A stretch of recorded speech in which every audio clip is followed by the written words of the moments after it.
समय safe seat का चयन किया गया है, यानी कि आसानी से जिस सीट पर जीता जा सके वहां उसका चयन किया गया है। इसका इंपैक्ट उत्तर प्रदेश में कांग्रेस की स्थिति में आपको लगता है कि गांधी फैमिली के उतर जाने के बाद से किस तरह का होगा, क्या होगा? इससे पहले एक ही सीट जीत पाई थी और विधानसभा में बहुत अच्छा प्रदर्शन नहीं है कांग्रेस पार्टी का। राजीव, देखिए, इसको दो तरीके से देखा जा सकता है। पहली तरीका तो यही, जिस तरह जो आप कह रहे हैं कि सेफ कांग्रेस ने खेला है। वो जानते थे अगर अमेठी से चुनाव लड़ते तो शायद बहुत टफ फाइट होती। जिस तरह से स्मृति ईरानी ने पिछले 5 साल में अमेठी में अपना वर्चस्व बनाया, उसको देखते हुए एक बेहद टफ फाइट होती। लेकिन रायबरेली आकर क्या होता है, क्योंकि पिछला चुनाव अगर आप 19 का देख लें, उस वक्त भी मोदी लहर थी और 1 लाख के ऊपर के वोट से सोनिया गांधी ने दिनेश प्रताप सिंह को हराया था।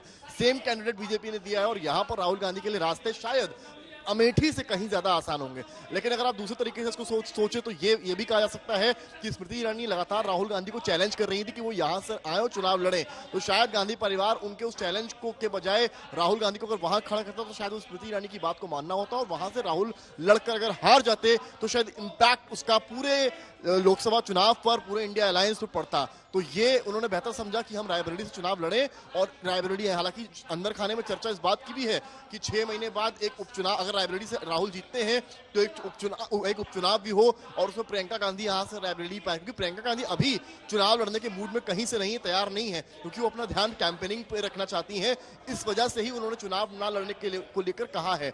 फिलहाल अभी तक चर्चा यही है कि राहुल गांधी को यहां से लड़ाया जो 6 महीने बाद एक उपचुनाव करा जाए। हालांकि ये बात की है, फिलहाल फोकस कांग्रेस पार्टी का ये है कि रायबरेली से कैसे राहुल गांधी को जिताया जाए। हालांकि कांग्रेस के जो कार्यकर्ता हैं वो इतने इस समय उत्साह में हैं, वो इस खाली आप समझ लीजिए कि नाम के अनाउंसमेंट को जीत मान रहे हैं। उनके लिए चुनाव से पहले ही जीत हो गई है। उनका कहना है कि यहाँ रायबरेली में तो अब कोई मुकाबला ही नहीं है और वो दिनेश प्रताप सिंह को राहुल गांधी के सामने कम से कम नहीं आंक रहे हैं एक उम्मीदवार उस तरह का सॉलिड। समर्थ, आप बने रहे हमारे साथ, कुमार अभिषेक आप भी बने रहे हमारे साथ। दिल्ली में इस वक्त हमारे संवाददाता हिमांशु मिश्रा हैं, राहुल गांधी के आवास के बाहर इस वक्त मौजूद हैं। हिमांशु, क्या हलचल है, कब तक निकलेंगे राहुल गांधी, क्योंकि नामांकन दाखिल भी करना आज आखिरी दिन है, रायबरेली भी पहुंचना है, क्या अपडेट्स वहां से?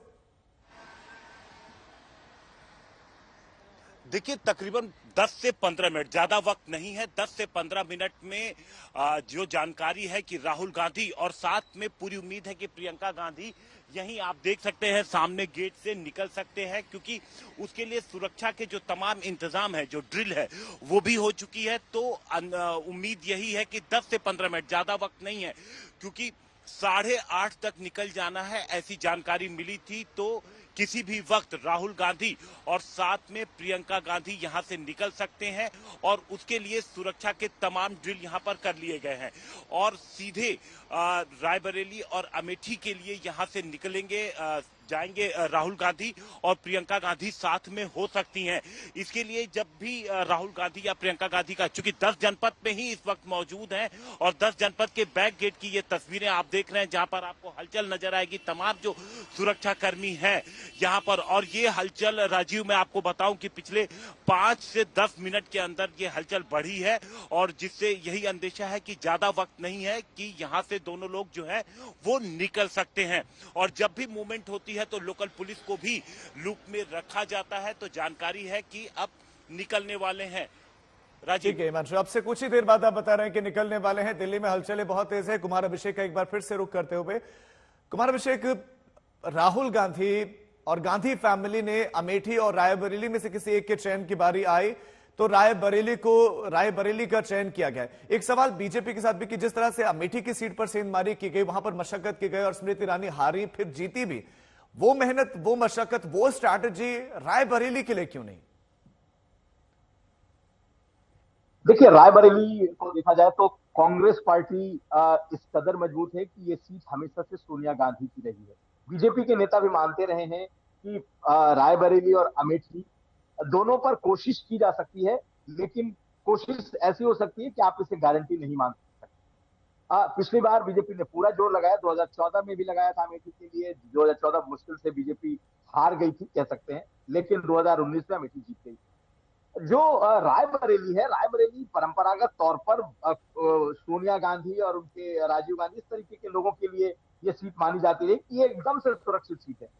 कांग्रेस को, बीजेपी को ये यकीन था कि राहुल गांधी अमेठी से उतरेंगे, वो छोड़ करके इस तरीके से नहीं जाएंगे।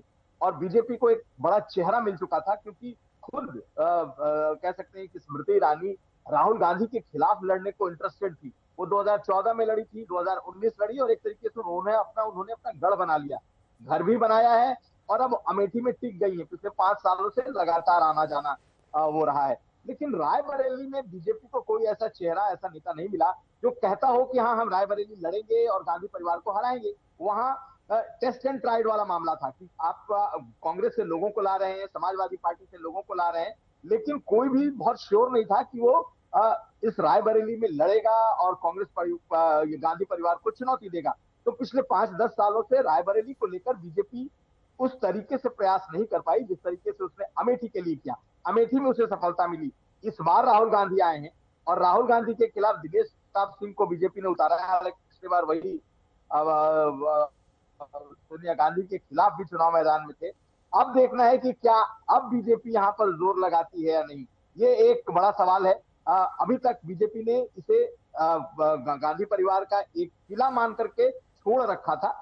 हालांकि अगर चारों तरफ से देखें तो घेराबंदी उससे की हुई है, उसने सभी विधायकों को तोड़ दिया है। एक भी विधायक इस वक्त रायबरेली से कांग्रेस पार्टी के नहीं है, सबके सब जो विधायक है वो बीजेपी से हैं। तो इस तरीके की किलाबंदी है, लेकिन कोई एक चेहरा ऐसा नहीं है जो कि रायबरेली में बीजेपी का जिताऊ चेहरा हो सके। बिल्कुल, फेस पहले इस तरह का अमेठी में भी नहीं था, लेकिन स्मृति ईरानी आई, उन्होंने खूब अपने एक तरीके से वहां पर रुकी रही लंबे समय तक रही और हारी, लेकिन फिर उसके बाद जीती भी। हमारे साथ एक बार फिर से मौसमी जुड़ गए हैं। मौसमी, मैसेज जिसको बीजेपी लंबे समय से कह रही है कि राहुल गांधी भाग गए हैं, अब राहुल गांधी अमेठी से चुनाव नहीं लड़ रहे हैं, मैसेज तो यही जाएगा कि अमेठी से नहीं लड़ रहे हैं, रायबरेली से लड़ रहे हैं। पहले इस मैसेज का क्या काट होगा कांग्रेस पार्टी के पास? दूसरा, अब क्या क्या तैयारियां हैं अमेठी में? कांग्रेस पार्टी किस तरह से नामांकन दाखिल करेंगे? केएल शर्मा के साथ क्या राहुल गांधी होंगे या कौन कौन होगा, इस बारे में भी बताएं।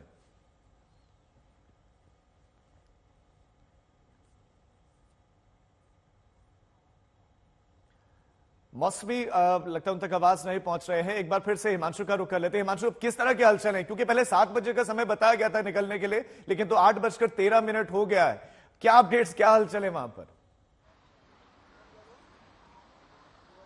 देखिए, तैयारी पूरी है। जिस तरीके के जो सिक्योरिटी के तमाम इंतजाम होते हैं, और ये जो तस्वीरें आप सीधी देख रहे हैं राजीव, ये बैक गेट है 10 जनपद का, जहां पर इस तरीके की तैयारी है। आप देख सकते हैं मेन गेट पर तमाम जो सिक्योरिटी स्टाफ है यहां पर मौजूद है। और जो जानकारी मिल रही है कि राहुल गांधी के साथ साथ प्रियंका गांधी भी यहां से निकल सकती हैं, वो भी साथ में जा सकती हैं, और उसके लिहाज से ही तमाम जो सिक्योरिटी के इंतजाम है वो किए गए हैं। और जब भी, चूंकि Z+ सिक्योरिटी मिली हुई है, तो इसलिए जब भी राहुल गांधी और प्रियंका गांधी कहीं भी निकलते हैं तो उसके पहले जो पूरी इंफॉर्मेशन है वो लोकल पुलिस के साथ भी शेयर की जाती है। तो जो जानकारी मिली है कि तकरीबन 8:30 बजे से आसपास ही यहां से दोनों लोग निकल सकते हैं, और उसको लेकर के इंतजाम है। जो पूरा इलाका है वो इसी तरीके से सिक्योरिटी के तमाम इंतजाम है। और जो जबरदस्त हलचलें हैं, अब बिल्कुल वहां पर तैनाती नजर आ रही है। संभवतः कुछ ही मिनट इसके बाद वहां से निकले भी। मौसमी, जो परंपरागत सीट थी, जो विरासत थी, ये उसको संभाला गया है या सेफ सीट का चयन किया गया है?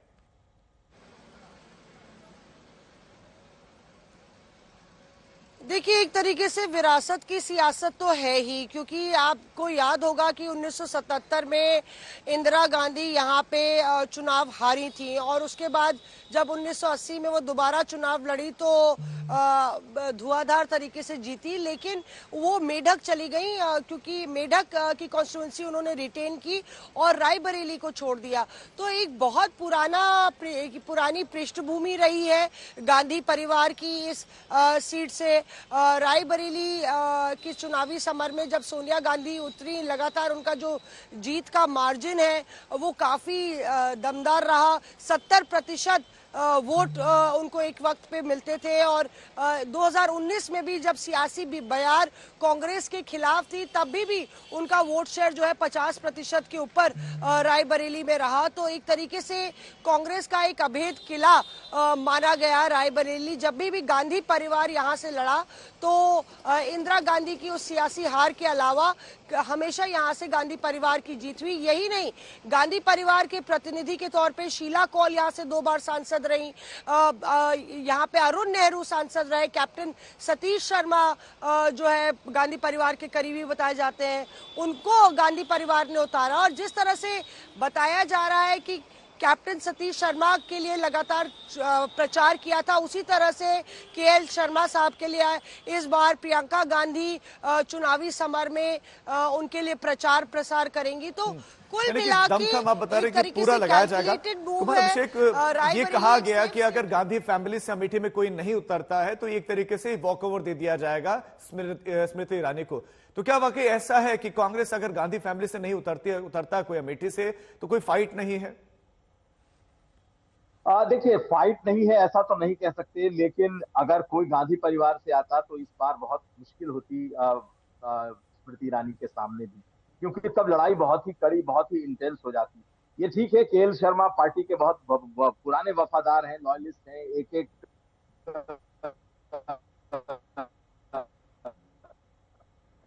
कार्यकर्ता को पर्सनली जानते हैं, गांधी परिवार के इस बैशन को संभाल रखा है कार्यकर्ताओं के लिहाज से। लेकिन केएल शर्मा के सामने स्मृति ईरानी का होना ये अपने आप में मुझे लगता है कांग्रेस को कमजोर करता है। अगर कोई दूसरा कैंडिडेट होता तो शायद ये कहा जा सकता था कि कांग्रेस आसानी से सीट जीत जाएगी, लेकिन अब रिलेटिवली अगर देखा जाए तो बीजेपी के लिए ये सीट आसान हो सकती है, क्योंकि केएल शर्मा गांधी परिवार के लिए बड़ी पहचान हो सकते हैं, कांग्रेसियों की बड़ी पहचान हो सकते हैं, लेकिन आम आदमी के तौर पर उनकी बहुत बड़ी पहचान कम से कम नहीं है।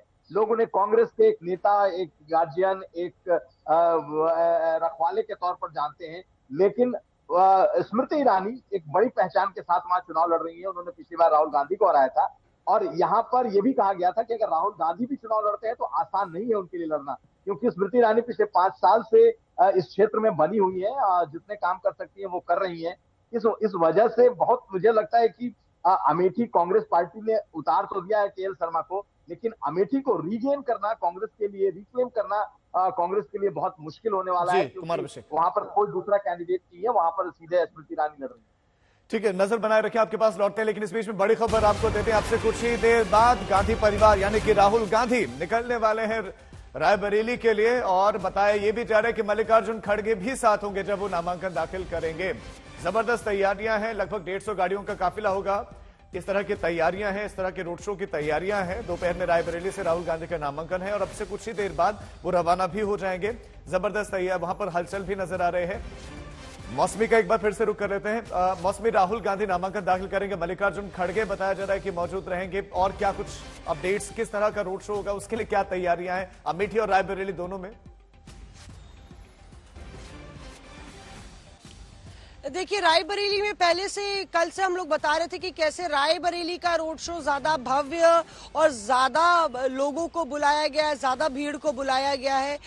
मैंने 2019 के और पहले भी जो रोड शोज कवर किया उसमें काफी भारी तादाद में कांग्रेस कार्यकर्ता आते हैं। हालांकि व्हीकल्स, जो गाड़ियां होती हैं, उनकी परमिशन आपको लेनी पड़ती है, तो वो सारी औपचारिक प्रक्रिया जो है वो कर ली गई है। बड़ा दिलचस्प है कि केएल शर्मा जो खुद ही उम्मीदवार है, उन्होंने पूरी जो बैकरूम मैनेजमेंट है रायबरेली की वो की है। अमेठी से वो खुद अब उम्मीदवार बन गए हैं। शायद कुछ दिन पहले उन्होंने भी नहीं सोचा होगा कि वो जो है अमेठी से चुनावी समर में उतरेंगे। लगातार वो ये परसों या नरसों की बात है, वो कह रहे थे कि मैं खुद भेंट करके आया हूं पार्टी आला कमान से, और मैंने कहा है कि अगर प्रियंका गांधी और राहुल गांधी लड़ते हैं चुनाव तो दोनों अमेठी और रायबरेली में वो चुनाव जीत जाएंगे। और एक तरीके से मैंने एक वकील के तौर पे पूरा केस जो है रखा, बोला कि मैं ज्यादा हाईटेक नहीं हूं, पर मैं आपको सीट बाय सीट और विधानसभा बाय विधानसभा बता सकता हूं कि किस तरह से समाजवादी पार्टी का भी हम लोग को खूब समर्थन मिल रहा है और किस तरह से एंटी इनकम्बेंसी है, तो हम लोग जीत सकते हैं। तो मैं ये इसलिए बता रही हूँ कि केएल शर्मा रायबरेली और अमेठी की गणित को अच्छी तरह समझते हैं। हर गली कूचा से के जर्रे जर्रे से वो वाकिफ मुख्तलिफ हैं। यही सियासी उनकी ये रणभूमि या कर्मभूमि या गांधी परिवार के लिए वो यहाँ पे तैयारी और प्लानिंग करते आए हैं। इस बारी उनको अपने लिए प्लानिंग करनी पड़ेगी।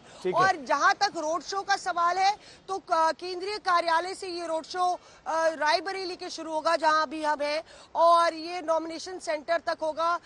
दिनेश सिंह का भी आज नॉमिनेशन फाइल होना है, उनको दोपहर का वक्त 1 बजे का दिया गया है, तो देखना होगा 1 बजे के बाद का दिया गया है, तो 3 बजे तक ये दोनों प्रक्रियाएं खत्म होनी है। ठीक है।